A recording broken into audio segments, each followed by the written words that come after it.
हामिदुलिल्लाहि ताला अव्वलन व सानिया वल ईनान सनाई लई सानिया वस्सलातु वस्सलामु अला अफ़ज़लिर रुसुलि मुहम्मदिन व आलिहि मुसल्लिया मुहम्मदिन व आलिहि मुसल्लियन फ़ी ग़ुलबतिस सलावाति मुजल्लियन व मुसल्लिया अम्मा बाद फ़अऊज़ु बिल्लाहि मिनश शैतानिर रजीम बिस्मिल्लाहिर रहमानिर रहीम मुहम्मदुर रसूलुल्लाह वल्लज़ीना मअहु अशिद्दाउ अलल कुफ़्फ़ारि रुहमाउ बैनहुम क़ाला नबिय्यु सल्लल्लाहु अलैहि वसल्लम अस्हाबी कन्नुजूम फ़बिअय्यिहिम मुक़्तदैतुम इह्तदैतुम औ कमा क़ाल सदक़ल्लाहु व सदक़ रसूलुहुन नबियुल करीम। दुरूद पाक पढ़िए।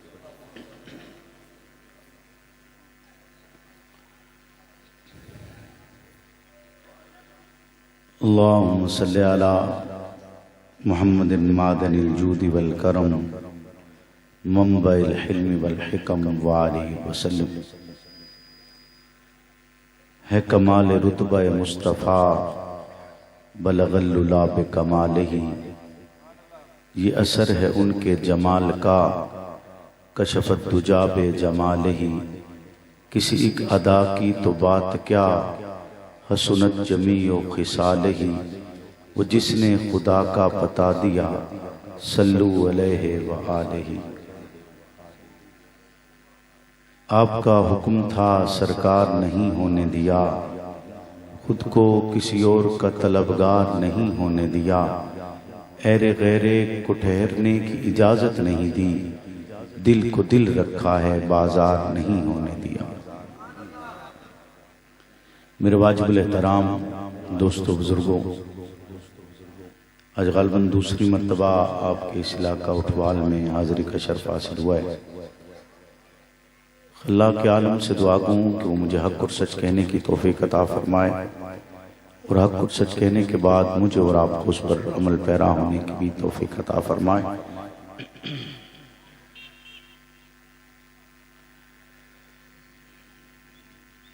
अल्लाह के आलम का मुझ पर और आप पर बेपनाह एहसान है कि उसने मुझे और आपको मोहम्मद रसूलुल्लाह सल्लल्लाहु अलैहि वसल्लम का उम्मती बनाया है। खालिक़ लम यज़ल,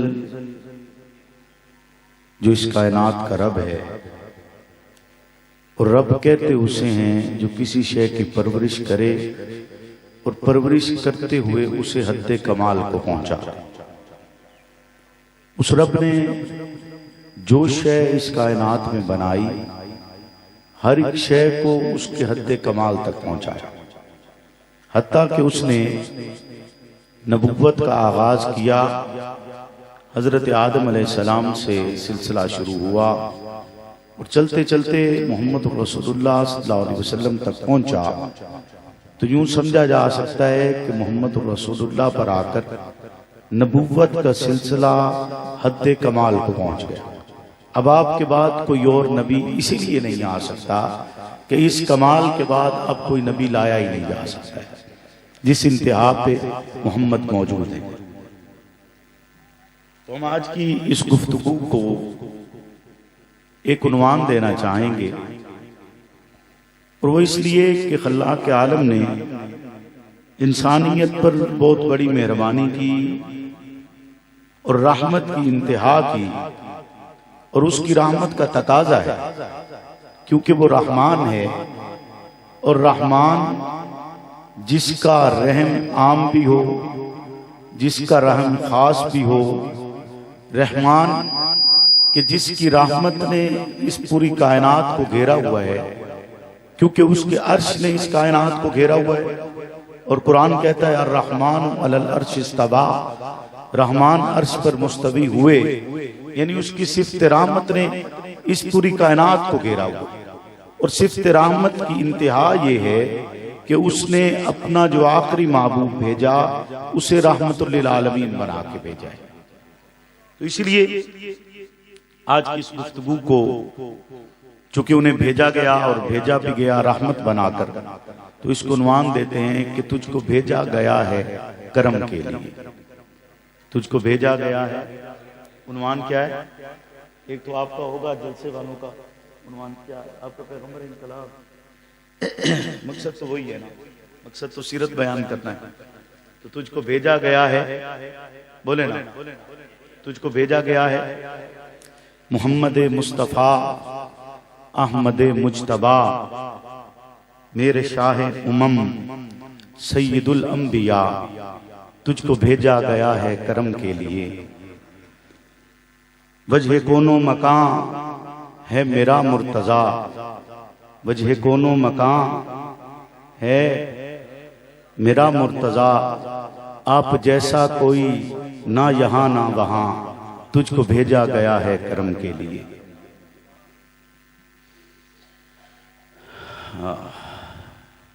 तो तवज्जो है आपकी, चूंकि मुसलसल सफर में चलते हुए कुछ कैफियत भी इंसान है ना, आखिर इंसान पर तारी हो जाती है, लेकिन आपकी तवज्जो रहेगी तो इंशाअल्लाह ये सफर बहुत खूबसूरत होगा। अल्लाह के आलम के उस पैगंबर से कबल, आपकी आमद से कबल, जैसे एक सिलसिला है कायनात के हर एक फर्द की पैदाइश का, उसी सिलसिले के मुताबिक आपके वालिद मोहतरम हजरत अब्दुल्ला, उनकी पैदाइश से कबल हजरत अब्दुल मुत्तलिब अल्लाह से दुआ करते हैं कि या इलाही, अगर आपने मुझे 10 बेटे दिए तो मैं 10 में से एक आपकी राह में कुर्बान करूंगा। अब हजरत अब्दुल मुत्तलिब दुआ करते हैं, अल्लाह दुआ कबूल करते हैं। 10 बेटे हुए, 10 बेटों में से एक को कुर्बान करना है। कुर्बानी के लिए तैयार करने के लिए कुर्रा डाला गया। जब कुर्रा डाला गया तो कुर्रा हजरत अब्दुल्ला के नाम निकला। हजरत अब्दुल्ला के नाम कुर्रा निकला है। हजरत अब्दुल मुत्तलिब तैयार हो गए, छुरी हाथ में ली, बेटे को पकड़ा, इसे रब की राह में कुर्बान किया जाएगा। हजरत अब्दुल्ला आपकी सारी औलाद में सबसे ज्यादा खूबसूरत है। हजरत अब्दुल्ला की पेशानी पर नूरे नबूवत चमक रहा था। आप में चूंकि वो बात मौजूद थी जो खल्लाक के आलम ने पैदा की है और जिसके लिए हजरत अब्दुल्ला यूं समझिए कि तशरीफ लाए हैं और आपके बाद रिसालत पनाने आना है, और वो सिलसिला मौजूद है। हजरत अब्दुल मुत्तलिब ज़िबा करने लगे, तमाम कबाइल इकट्ठे हो गए, लोग इकट्ठे हुए और कहा कि आप अगर ऐसा कर देंगे तो लोग तो इस बात पर आमादा हो जाएंगे और सरदार करेगा अगर इलाके का तो जाहिर सी बात है बाकी लोग भी आपके तरीके पर चलेंगे और अपने लख्ते जिगर कुर्बान करना शुरू कर देंगे। लिहाजा आप ऐसा मत कीजिए। लोगों के मजबूर करने पर बिलाखिर नतीजतन ये तरीका इख्तियार किया गया कि कुर्रा डालते हैं, एक तरफ ऊंट रखे जाएं, दूसरी तरफ हजरत अब्दुल्ला का नाम रखा जाए।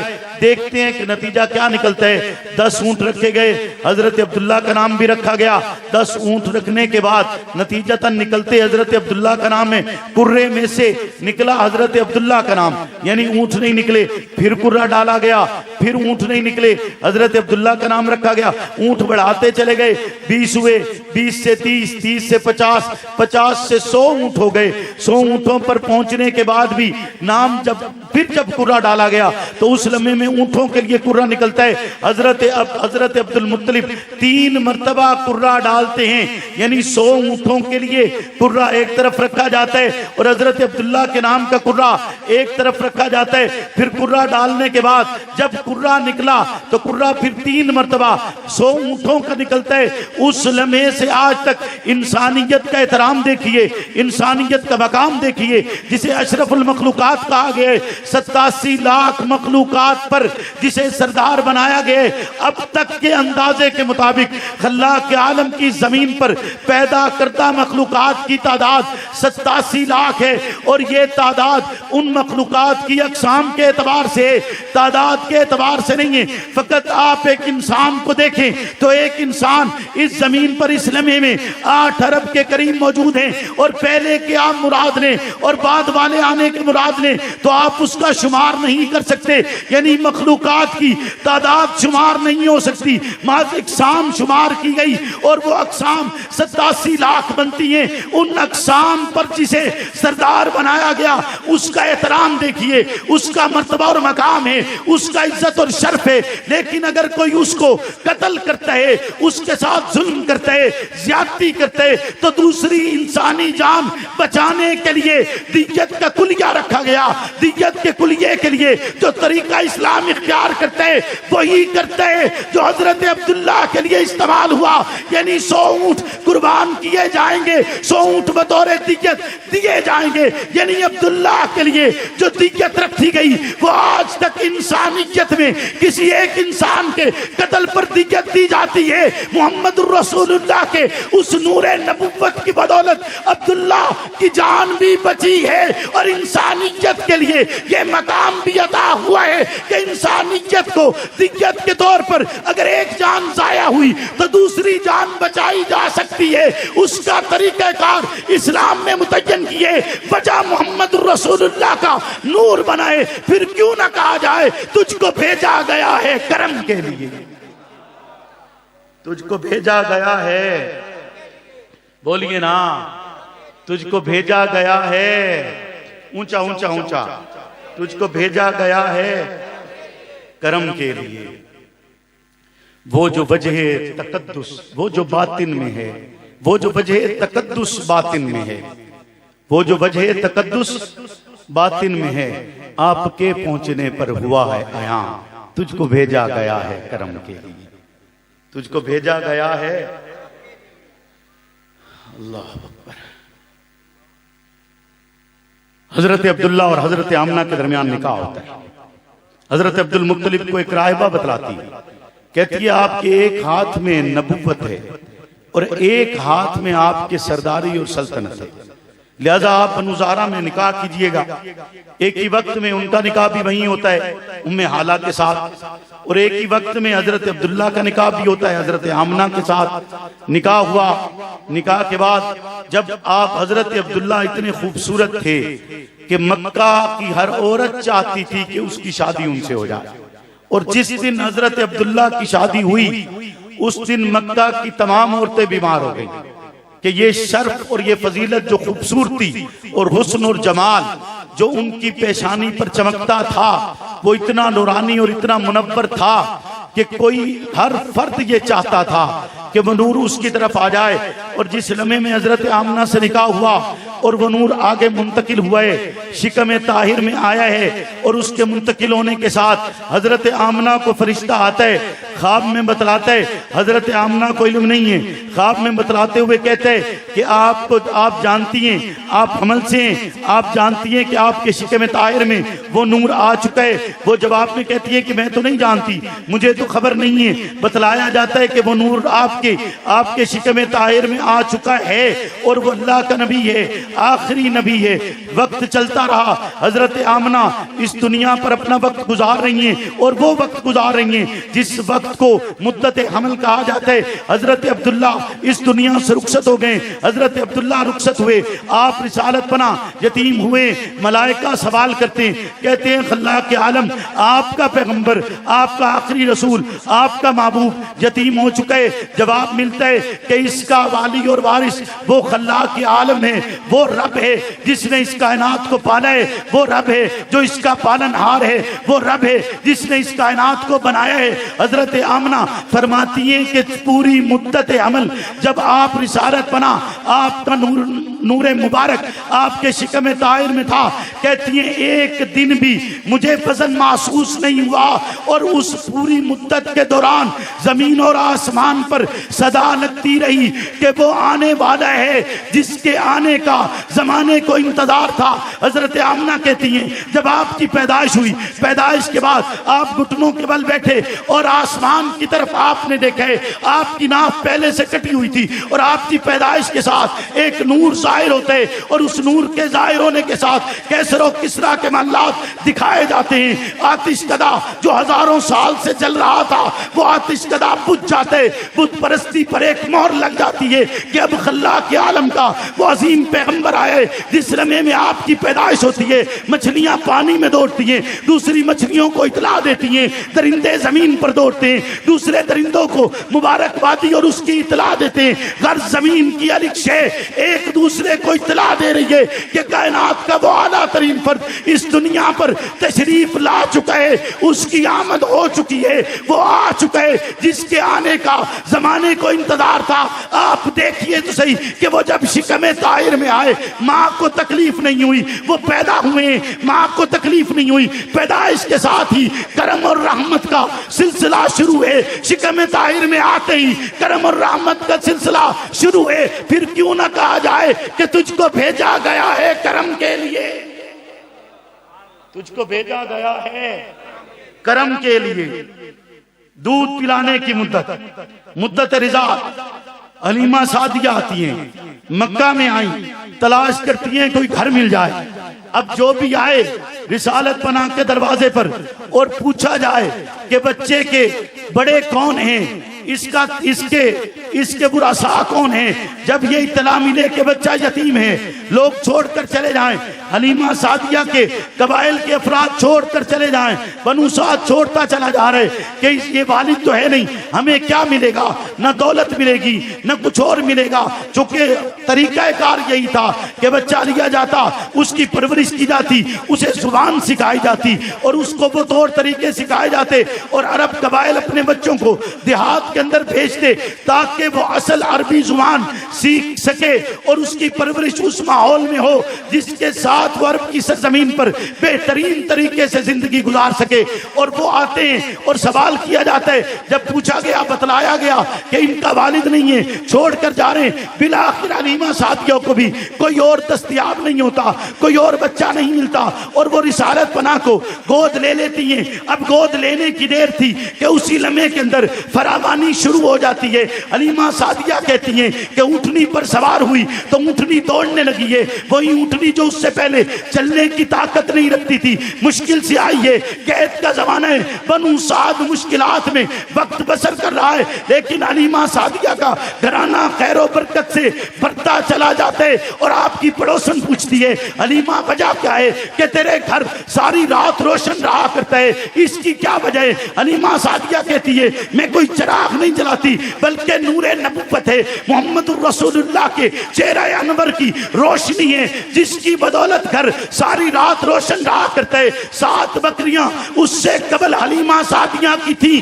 जब रिसालत पनाह आए 700 बकरियां हो गई। हलीमा सादिया कहती हैं कि 40 दिन तक जो दूध हम एक दिन में निकाला करते, वो एक दिन का दूध इतना होता कि 40 दिन तक के लिए काफी हो जाता।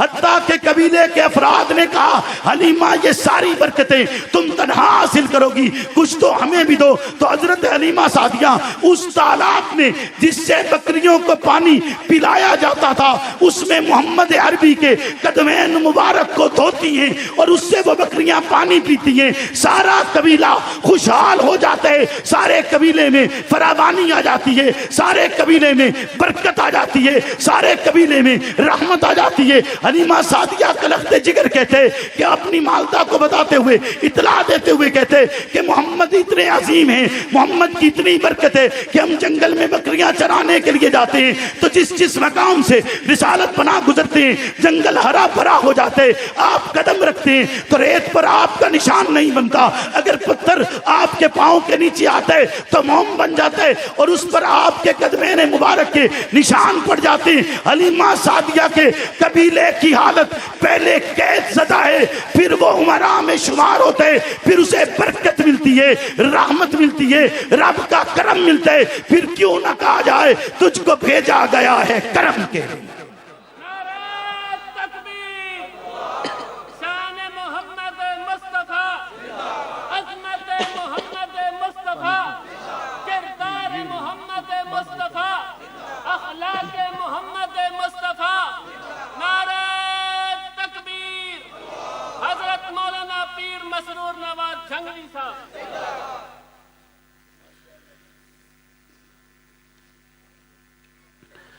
आपका सफर जो हुआ सूए अर्शे बरी, आपका सफर जो हुआ सूए अर्शे बरी, हम सफर है रुका सिदरतुल मुंतहा, तुझको भेजा गया है करम के लिए, तुझको भेजा गया है, बोलिए ना, तुझको भेजा गया है करम के लिए।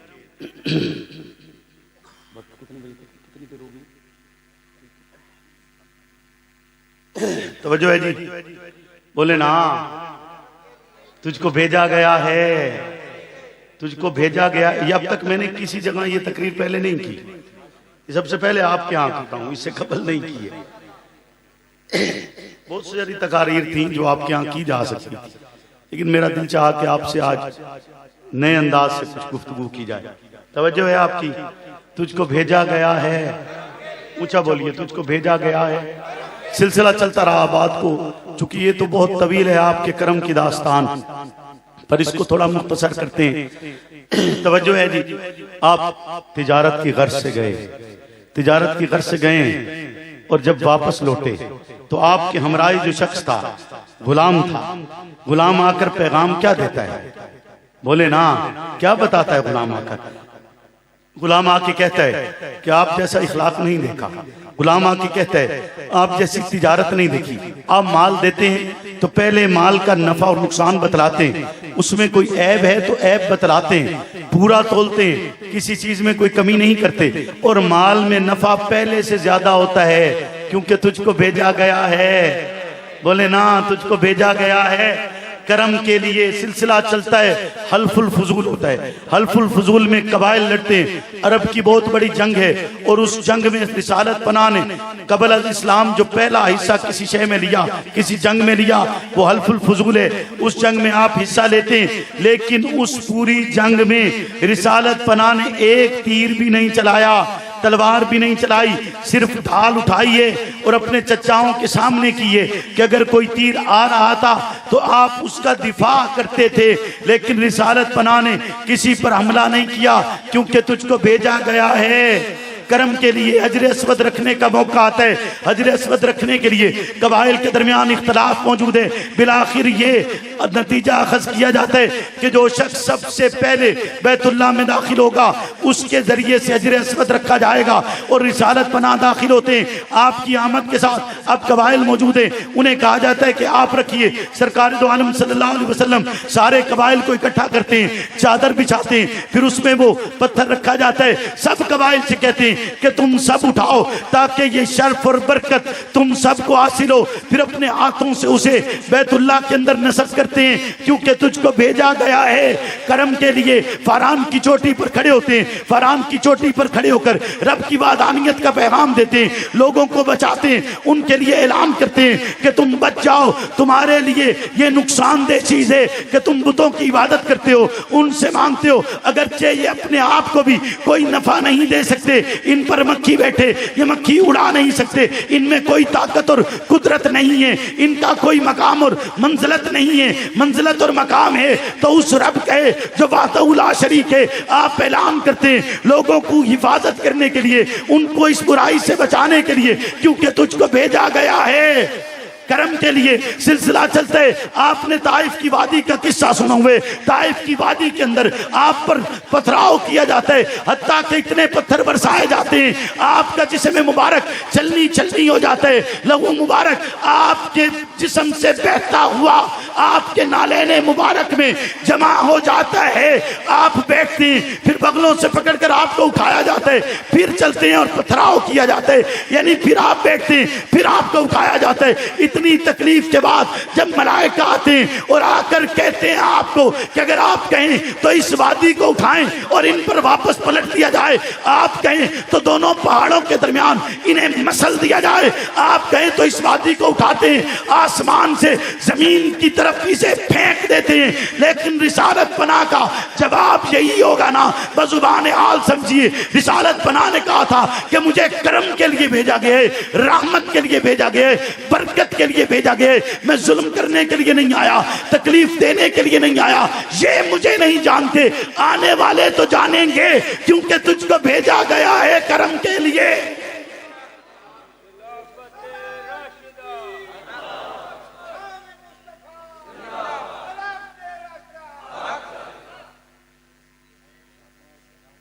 बुजुर्गों का नारा है, इहदे विच शक कोई नहीं है जी, हम भी लगाते हैं बड़े शौक से, लेकिन मेरा मनना है भाई यार इको होंदा है, हाँ जी, वो कहते हैं ना छोड़ कर जा भी सकता है, यार है यार गार थोड़ी है। छोड़ कर जा भी सकता है, यार है यार गार थोड़ी है। वो अकेला ही है, यार एक कौन है। क्यों जी, तवज्जो है। बोले ना, जो मकाम और मर्तबा रब ने अबू बकर को अता किया है ना, वैसा किसी और को अता नहीं हुआ, वैसा किसी और को अता। इसलिए सारी उम्मत यकजा हुई ना कि अफजलुल बशर बादल अंबिया, अंबिया के बाद सबसे अफजल तरीन शख्स को अबू बकर कहा जाता है। सबसे अफजल शख्स को क्या कहा जाता है? अबू बकर कहा जाता है। इसलिए मुफस्सिरीन ने लिखा कि पहले अबू बकर समझना जरूरी है, पहले वल्लैली इज़ा यग़शा समझना जरूरी है, फिर समझ में आएगा कि वज़्वा क्या है, फिर समझ में आएगा कि वज़्वा। तवज्जो है आपकी। बोले ना, हिजरत की रात है, हिजरत की रात है। एक सांप डंग मारता है। तो जैसे शायर ने कहा ना कि एक शबे तार है और एक गार है, और उस गार में एक सच्चा है और एक सच्चाई है, एक मोहब्बत है और एक खुबदार है, बेपनाह प्यार है, बेपनाह प्यार है। इस पे शायद है नूरानी फरमान भी, रब का कुरान भी, जानुए यार पर यार फिल गार पर, दौलते दो जहां जलवा पैरा हुई, फैज फरमा हुई। दौलते दो जहां जलवा पैरा हुई, फैज फरमा हुई। बेपनाह प्यार है, बेपनाह प्यार है। और उस गार में मौजूद एक सांप से ये तकर्रुब का मंजर न देखा गया। बोले ना, और उस गार में मौजूद एक सांप से, आज भी कितने सांप पे ना जो गुंबद खजरा नहीं देख सकते पे ना, तकर्रुब कुर्बत नहीं ना देख सकते, सांप है ना, पर उत्ते वो कल्ला, उत्ते वो एक सांप। कई सांप हैं जो आज भी वो तकर्रुब का मंजर नहीं ना देख सकते।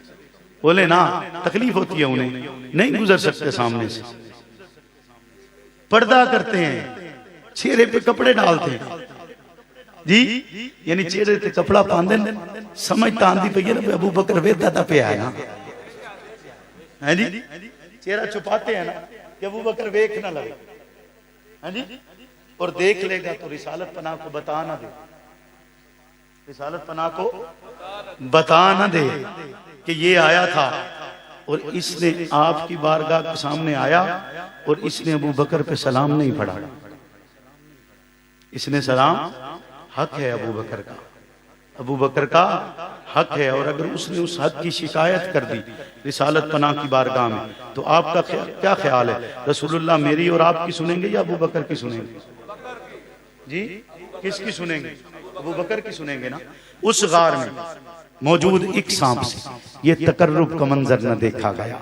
सांप ने डस लिया, सांप ने डस लिया, सांप के जहर से जब्त सिद्दीक़ के अकबर का टूटा मगर, उसकी तर आंख से उनके रुखसार, उसकी तर आंख से उनके रुखसार तक, महवे महरमे ख्वाब तक, उनकी तर आंख से उनके रुखसार तक, महरमे ख्वाब तक, नकराई आब का जो सफर हो गया मोतबर हो गया, जो सफर हो गया मोतबर हो गया। कि जिब्रील साथ हो, जैसे मैंने आपसे कहा ना कि आपका जो सफर सुए हुआ, जो सुए अर्शे बरी, आपका हम सफर है रुका सिदरतुल मुंतहा, हम सफर था ना जिब्रील, लेकिन सिदरतुल मुंतहा पे रुका। और उसने कहा क्या था पता है आपको? क्या कहा था? क्यों नहीं जा सकता? क्योंकि मेरे पर जल जाएंगे। और जब ये जुमला अबू बकर के पास पहुंचा ना, तो अबू बकर ने कहा काश जिब्रील तेरी जगह पे अबू बकर होता, काश जिब्रील तेरी जगह पे अबू बकर होता। जहां मोहम्मद मौजूद हो वहां अजाब नहीं आया करता, वहां पर नहीं जला करते। काश जिब्रील तेरी जगह पर अबू बकर होता तो मोहम्मद को यूं तन्हा न छोड़ता, अकेला न छोड़ता, वो आपके हमरा आ जाता। तवज्जो है, वो रुखसार जो अर्शे बरी तक गए, बोले ना, जो अर्शे बरी तक गए, उसकी तर आंख से उनके रुखसार, उसकी तर आंख से उनके रुखसार तक, महरमे ख्वाब तक, नकरई आब का जो सफर हो गया मोतबर हो गया। हुआ कि नहीं मोतबर हुआ? तवज्जो है आपकी। बात इख्तिताम की तरफ ले जाता हूं। तवज्जो है जी, बस मैं भी आखिरी गल कर रहा हूं, तवज्जो करनी है आप, करें या छोड़ दें आप। तुझको भेजा गया है, बोले एक दफा ऊंची आवाज में बोलते, तुझको भेजा गया है, तुझको भेजा गया है करम के लिए। गार की उस मंजिल में जब वो महरम ख्वाब की मौजूदगी में अबू बकर मौजूद है, सांप डंग मारता है और उसके जहर से जब्त सिद्दीक अकबर का टूटता है। आप तवज्जो कीजिए कि जहर ने इतना सरायत किया, एड़ी से लेकर अबू बकर की पेशानी तक वो जहर जब पहुंचा और जब्त टूटा और आंखों से आंसू का कतरा निकला और रिसालत बना के रुखे मुबारक पर गिरा। रिसालत बना उठे और उठकर अबू बकर से पूछा, अबू बकर हुआ क्या है? बताया कि रिसालत बना आप आराम फरमा रहे थे और सांप ने डंग मारा है और आज तक सदियां गुजर गई, औलाद सिद्दीकी में एड़ी पर वो सांप के डंग मारने का निशान भी रब ने बाकी रखा हुआ है। रिसालत बना उठते हैं और लुआबे दान लगाते हैं। लुआबे दान एड़ी पर लगाया है, पेशानी तक पहुंचने वाले जहर का असर खत्म हो जाता है, क्योंकि तुझको भेजा गया है करम के लिए। अगले दिन रिसालत बना गार से बाहर निकलते हैं, पूछते हैं अबू बकर आपकी चादर कहां गई? जवाबन अबू बकर कहते हैं रात टुकड़े टुकड़े करके एक एक सुराख को बंद किए। रिसालत बना दुआ करते हैं, अल्लाह अबू बकर ने मेरी राह में चादर कुर्बान की है, इसके घर को, इसका घर जन्नत में मेरे घर के सामने बनाना। जिब्रील आते आकर कहते हैं इन्नल्लाह कद इस्तजाब लक, रब ने आपकी दुआ को कबूल कर लिया है, क्योंकि तुझको भेजा गया है करम के लिए। आप मक्का में दाखिल होते हैं, सबके लिए आप माफी का ऐलान करते हैं, क्योंकि तुझको भेजा गया है करम के लिए। जिसने आपकी बेटी को शहीद किया था वो आपके सामने आते और आकर अर्ज करते मुझे माफ कर दीजिए। रिसालत बना थोड़ी देर खामोशी इख्तियार करते हैं, फिर उसे माफ कर छोड़ते हैं, क्योंकि तुझको भेजा गया है करम के लिए। जो आपके चचा को शहीद करते रिसालत बना उसे माफ करते, क्योंकि तुझको भेजा गया है। बोले ना, तुझको भेजा गया है करम के लिए। चिड़ियां चहचहाती हुई आती हैं कि हमारे बच्चे उठा लिए गए, रिसालत बना उनके बच्चे वापस करवाते हैं, क्योंकि तुझको भेजा गया है करम के लिए। हिरन आती है और रोती हुई कहती है कि मुझे पकड़ लिया गया है और मेरे लिए दुआ कीजिए, मुझे इजाजत लेकर दीजिए, मैं अपने बच्चों को दूध पिलाना चाहती हूँ। रिसालत बना उसको आजाद करवाते हैं और वह अपने बच्चों को दूध पिलाने जाती है, क्योंकि तुझको भेजा गया करम के लिए। ऊंट बिलबिलाता हुआ आते और आकर कहते मालिक मुझ पर बोझ ज्यादा डालते हैं, काम ज्यादा लेते और मुझे उसके मुकाबले में खुराक कम देते। रिसालत बना अंसारी साहबी से कहते इस तरह मत करो, जितना बोझ डालते हो उतनी खुराक भी दो। ऊंट का रोना भी रिसालत बना को गवारा नहीं होता, क्योंकि तुझको भेजा गया है करम के लिए। मलाइका आते आकर कहते अल्लाह के नबी साहबा से कहिए ये मगाफिर खाकर मस्जिदों में ना आया करें, क्योंकि हम वहां ठहर नहीं सकते। रिसालत बना साहबा को मना करते हैं, क्योंकि तुझको भेजा गया है करम के लिए। जिन्नात आते आकर कहते अल्लाह के नबी अपने साहबा से कहिए ये हड्डी से इस्तिंजा ना करें, क्योंकि उस पर हमारी खुराक लगती है।